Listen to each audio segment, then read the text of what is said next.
Today I want to talk about the tools and the tricks. So, okay, we can talk about stats, we could talk about measurement, we could talk about why, how, what we want to do, we can look at, what's our benchmark, but actually, just want to take one step back. How are we going to do this? And that's what I want to talk about now. I want to talk about, as an example, Andrew earlier mentioned about being average. And if I take average and I look at an average stat of YouTube or whatever, and I look at typically a cost per view of a video production and then your typical budget that you might spend behind that, an average cost per view is about 40 pence online at the moment. So earlier on when Zoe was speaking, I took 3 seconds of a video clip of Zoe, and then I added a clip of London and a clip of some people clapping, and I posted it on my LinkedIn. I've nearly had 1,000 views already. Okay, so that took me 3 minutes to do. Okay, I use VidBuild, but it's a tool. It took me 3 minutes to deliver. Not only that, I used a clip, so the whole cost, I think, was about £5 for me to achieve about 1,000 views. That would soon be 2,000, 3,000, 5,000. My metric was literally see how many views I get by the time I come on stage. So if I take that cost of 1,000 views and divide it by the £5 divided by the 1,000 views, get 0.005 pence per view. For me already, my measurement was 40 pence, industry average, or 0.05p. So how do I do that? What tools and tricks? What are they? What are the barriers? So maybe I'm just going to open up to the floor. Maybe someone can just shout out a barrier. What stops you from creating video content? Why aren't you doing as much as you would want to do? Could it be maybe anyone? Just give me a cost or, yeah? Worried about the quality. Pardon? Worried about the quality. Quality, brilliant. So quality, how do you create amazing quality? I'll come on to that.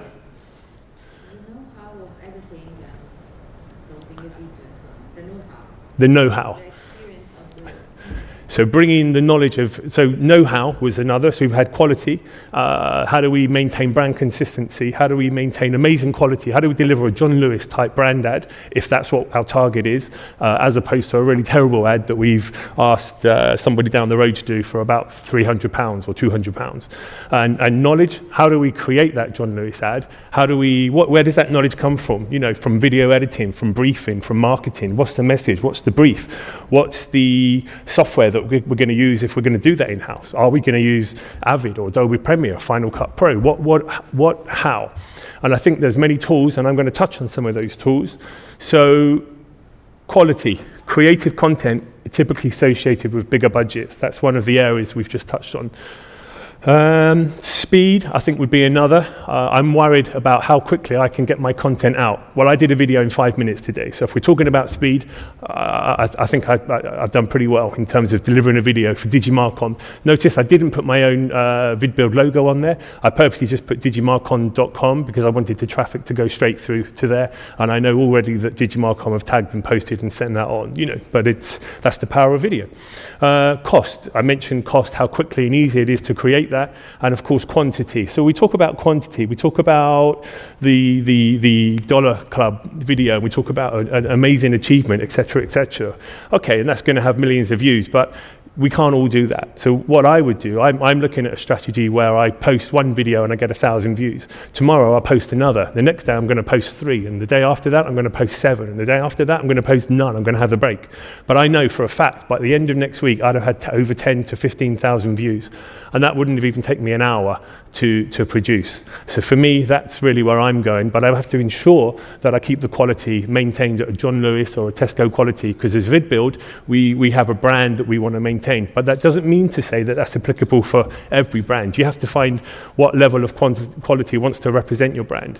And that also goes for bespoke content. If you're shooting an Instagram viral video, where you're just having a 2-minute selfie video, you still, I think, really you need to still be putting your logo over there and a call to action. Otherwise, you're just missing, a couple of tricks. As that gets syndicated across, online, across all the different channels, you'll lose track unless you're using something like Brightcove to measure those metrics.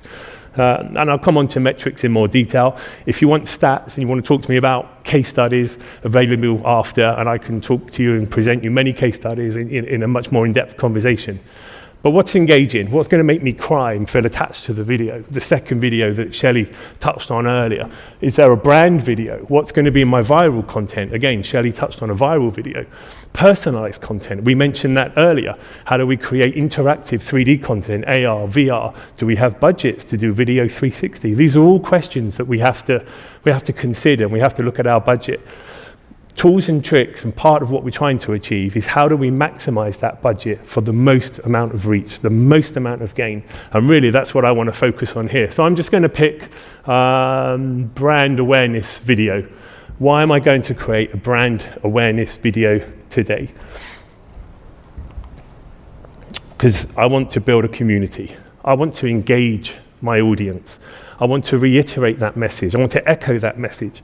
I want to tease my audience on Instagram, but then I've also created some more full-length videos on YouTube where I use as my conversion tool. I want to direct traffic from all of the social media channels to my more serious conversion video by using humorous videos on Facebook and a little bit more serious on LinkedIn.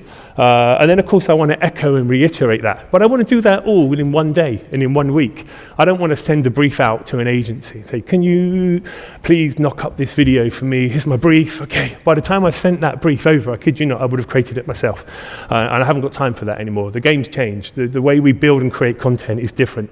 Of course, we use bespoke content. My team's here today filming the event for things that you can't capture and do quickly and easily. But there's so much that we can do now to engage and build and strengthen the brand. And Zoe touched on earlier something that resonated with me. Google loves video. Okay, I said that, but Zoe was talking about Google and the algorithms, and they change frequently. And you're absolutely right, Zoe. They change every few months on major updates. And in fact, there were 3 algorithm changes specifically for video out of the 200 that are available that we currently, or that I currently know of.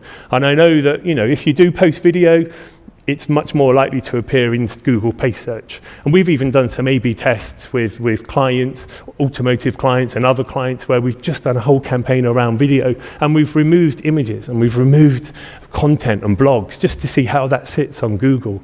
And are we owning that first page in that area with that particular product video or that particular car? So what works for your brand? For your brand? Is it a brand video? Is it a lifestyle video? Or a product video? I should know, I have to turn around because I haven't got the slide there. Or a geographic video. So what works for your brand? Well, you know what works for your brand. But actually, I think it's a blended approach. Do all and learn. And the more you get back from the shortest amount that you spend, that's where you want to start investing in your next campaign. And I think that really goes hand in hand with geographic content. So if I'm creating a video for a product, I would want to create 30 videos, and I would want to create one with the London Eye, one with St Arthur's Seat in Edinburgh, if it's UK focused, one with Cornwall, one with the Great Cliffs of Dover, etc., etc. But all with the same message at the end frame.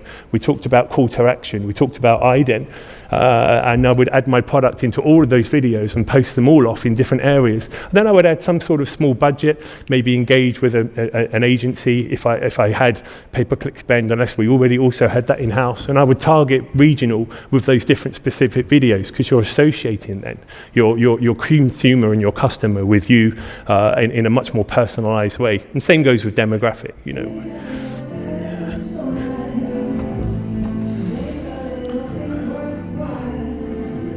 So a good example of that, family video for a car for Birchwood Group. There's an ident, there's a URL, there's a video, there's a message. Take a little time to smile. It's a little bit emotional, but it's got a family. We also ran some other campaigns where we created similar ad, but with a father and a son around Ford Focus. So I'll show you this one as well.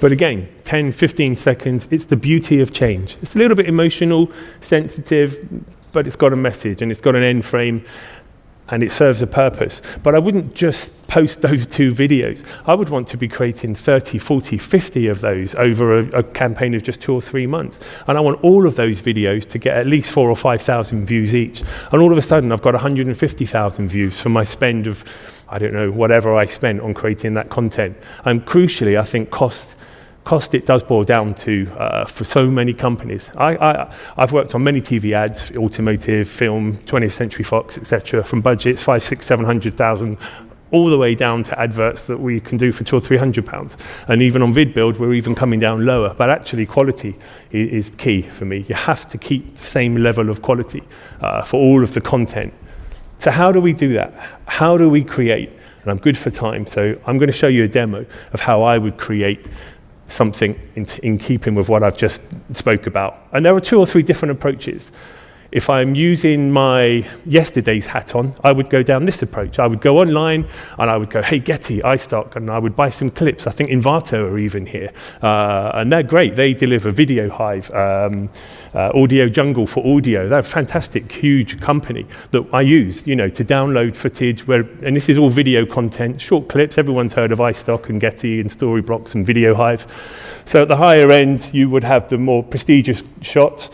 I actually personally love Film Supply. If I'm creating some gritty footage, I would go onto Film Supply and download 3 or 4 of those clips. It's absolutely astonishing footage. You can even Google in some stories. If you want to make a story about an emotional something and a connection, go onto Film Supply and find 3 or 4 of those clips. You can have this deck after, but yeah. And so that's your library, that's a resource. But of course, I need audio. So I'm going to go to MusicBed. MusicBed, brilliant. They're also owned by the same company that do Film Supply, and I would say that's at the high end.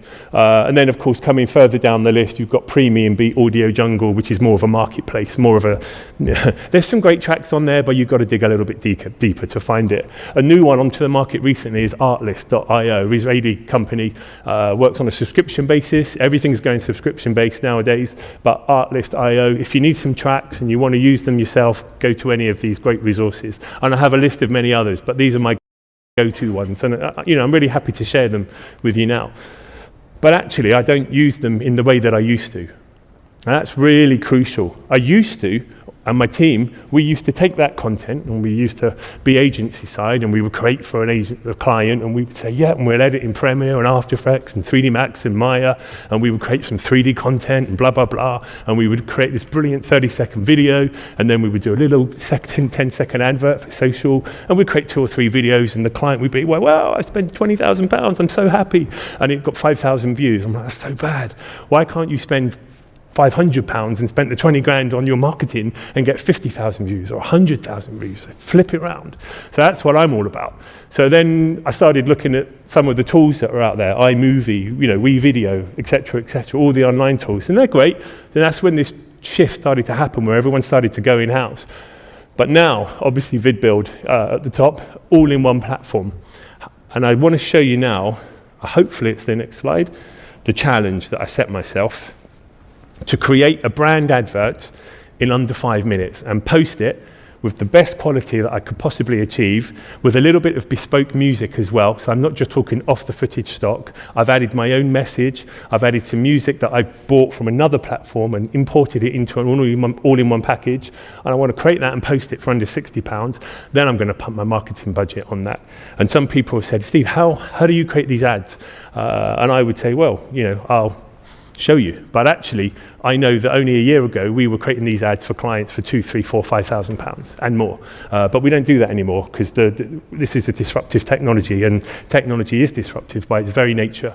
And we talk about that today from all the great speakers that you've already seen today. And I think that's essentially what VidBuild here does in this particular instance. So I'm just going to show you a 5-minute demo that I captured yesterday. I didn't do the real time, because you know how online Wi-Fi just doesn't work. So this is real time.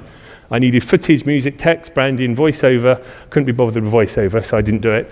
Production and post-production on an all-in-one platform. So here we go. I'm going to make my own video in a couple of minutes using Getty and iStock footage.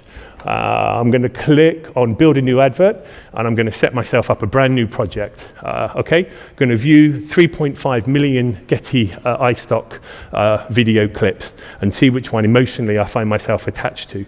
Thinking maybe I'm going to create a electric car advert. I work in automotive industry as well, in innovation, and I'm going to create a car advert around electric car. So I'm looking at some of the content, I'm having a good look through all of the footage, and I'm going to punch in a keyword, electric, and also maybe charging and car, and my keywords have come up, and I'm quite happy with this clip here, which is a charging port for an electric car. I've added it to a timeline, just quickly going to stretch it and drag it across, and at the moment I've got a 20-second advert that I've decided to create.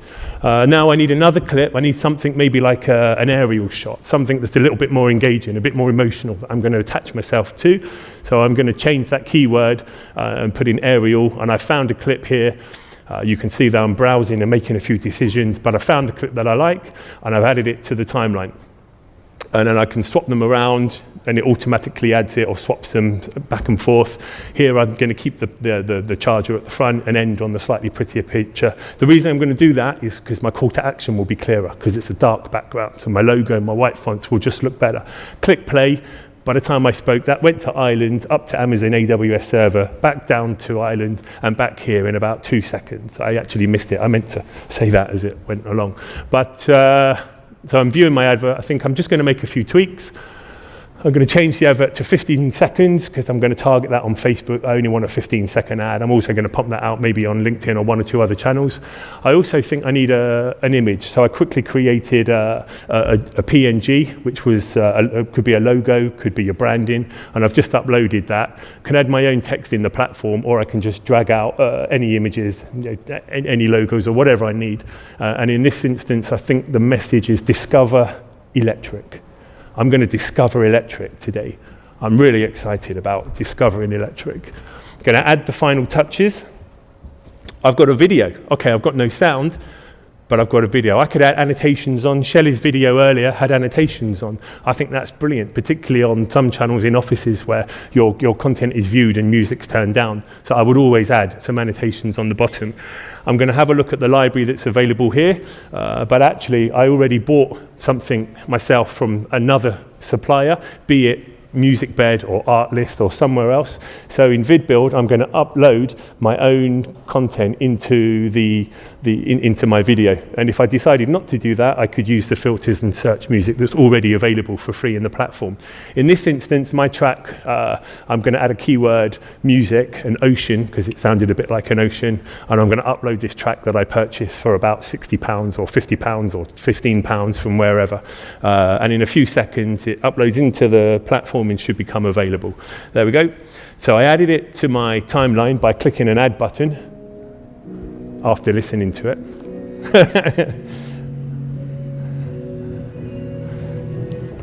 Yep, I like that. Brilliant. Let's stick it on the timeline. We've got text. We've got 2 video clips. We've got some music. Let's play. Ireland. I think it did go to America, back to Ireland, and here. There's our advert.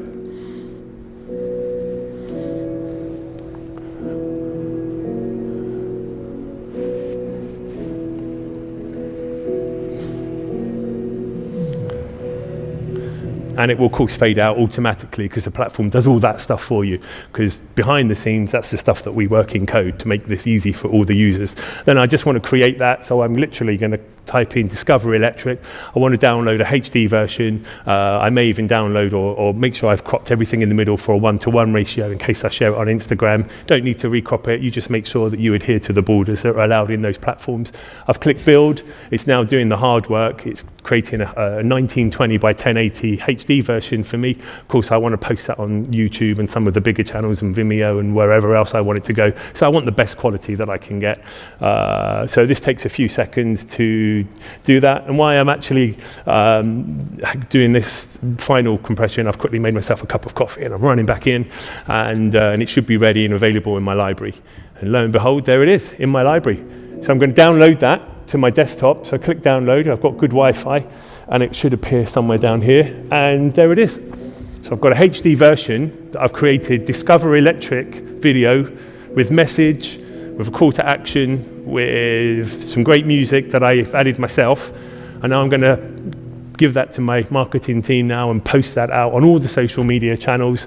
Now, if I bought those clips from iStock, they would have been £375 each. I'm not going to talk about pricing and cost here because I don't want to. But on there, I can tell you it's considerably cheaper and faster. And so in under 5 minutes, we've created a video. And how do we use that? Well, one case study is we wanted to use that video to show how quick and easy and how cheap it was to create that. So we used it this way.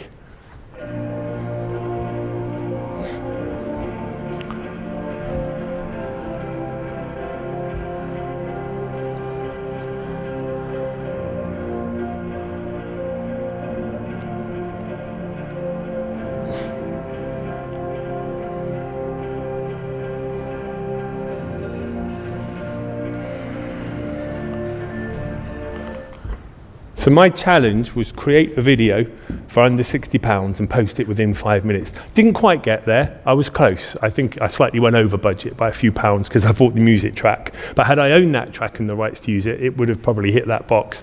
So all in all, I've shown you a tool, some tricks. I've shown you some of the libraries, Getty, iStock, Film Supply, Music Bed, and some of the great resources that you can get your content from. And I've really showed you today how you can create a high quality, TV quality advert that you can share across all your social media channels.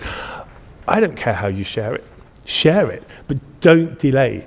Don't be one of those companies that says, I need to create a video and I'm really attached to this video. And then 2 weeks later, your agency comes back and says, we've done a creative brief. What's your tagline? And 3 weeks later, you're still debating back and forth, creating what the message is and what the URL is. By then, your competitors would have already created 100 videos. We're not average here in this room. We're above average. I guarantee all of you in here. And these are some stats. I'm not a stats man. Shelley kindly put this slide together for me, so thank you, Shelley. But, you know, video is video. It's brilliant. It's amazing. There's lots of stats to support it. If you need some case studies, come and chat to me after. I'm Lloyd Barlow, co-founder of VidBuild. Thank you so much for your time. All right, thank you very much, Stephen. I'm sure some of us have questions. We have time for 2 questions.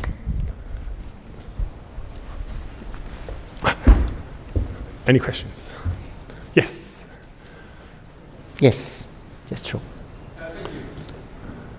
Thank you. Andrew Lockwood here. What is the optimum time, do you think, for a video? Is it 1 minute, 30 seconds, 4 minutes? What do you think?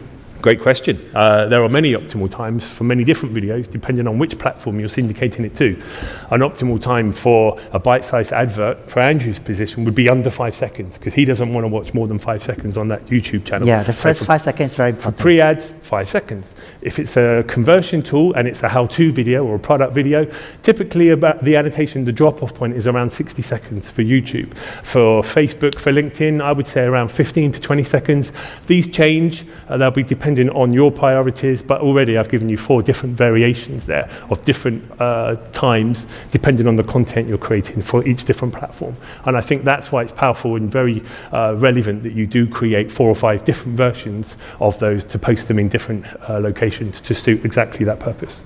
Thank you. Okay, thank you very much. Okay. Any, I've got one, maybe 2 more questions? Yeah? 2 more. Sorry? Yes, Joey. Just an example of this is Jay Shetty. Have you seen his stuff? Not familiar, but... Oh, you need to check it out. So what he's done is a bit like what you've done for me today in terms of Digimarcom. He's got himself in the video with a voiceover, but he's got a lot of those little clips that you're adding on, which is perfect. And yeah, I'm going to be using it more. Well, I think, thank you, Zoe, but that puts it into context of where we are today. We're in London, okay, we're in Heathrow, but, you know, London is one of the great landmarks of England here. So use that footage, show people where you are, show people where you're talking. Zoe is talking here at Aaron's fantastic DigiCon event. So we need to shout about that, and that's a really good point in terms of the use of content to shout about that exact case. Any other questions? Yeah. Hi, thanks for an excellent presentation. Asirant as well from Finland. My question to you is, people don't bother reading anymore, they go for videos. What's the next step? I think, well, it's about a blended approach, and I have future roadmap of 18 months in terms of not what we're doing here, but always understanding what the vision and what the future is, what is beyond VR, what is beyond AR, blah, blah, blah. Agencies can create VR and AR so easily nowadays.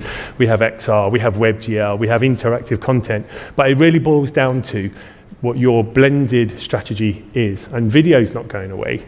Images are reducing, blogs and text are reducing, but they're still there. It's just that there's a change of shift. You know, we all thought Video 360, you know, where you can look inside Google Tours. We thought that was going to be the big thing. Actually, what that turned out being was a great way to index yourself on Google if you have a restaurant or a location, and you would get the Google photographer to come around and capture that 360. But that doesn't work by itself in isolation. You've still got to have, you know, 50, 100, 300 images all over your Instagram account that are relevant to your products. You've still got to have your video campaigns on all of the different channels that we've just mentioned earlier in answer to your question about the different times. It's just all about being blended. Any last question, maybe? Yep, thank you. All right, one final question at the end. Throw it over. Yeah. Hello. So one question. At the beginning, someone mentioned about how we hover over the skip button on YouTube, or whatever it is, Vimeo, you know, for the ad, for the great video to pass. How feasible it is to link facial recognition on mobiles? So you know the facial recognition. If you're not facing the phone and if your eyes are not open, it won't recognize you. So how feasible is that to link? Well, if you're not looking at the ad with your eyes open, it won't skip. If you're asking me from an innovation technical point of view, yeah. I would say let's have a scoping question, let's scope that out. But actually, if you look at typical digital signage platforms that are all around, even in Heathrow Airport, they've got cameras on the front and they'll recognize whether you're male, female, long hair, they'll understand what age you are. That technology exists and is already exists. I think in terms of on your mobile phone, if you look at the new SDK Apple AR kit that's just come out, yeah. That's taking facial recognition now to unlock your phone. So I would say the technology exists, it's just not been implemented yet. And that's really then down to a tech review of what do you want to achieve, and that's just a completely separate conversation that would need scope. But it would sound feasible. Yeah. Okay. Okay. Thank you very much, Stephen. Right. And let's give Thank you. a round of applause to Stephen. Thank you very much. Thank you. Okay.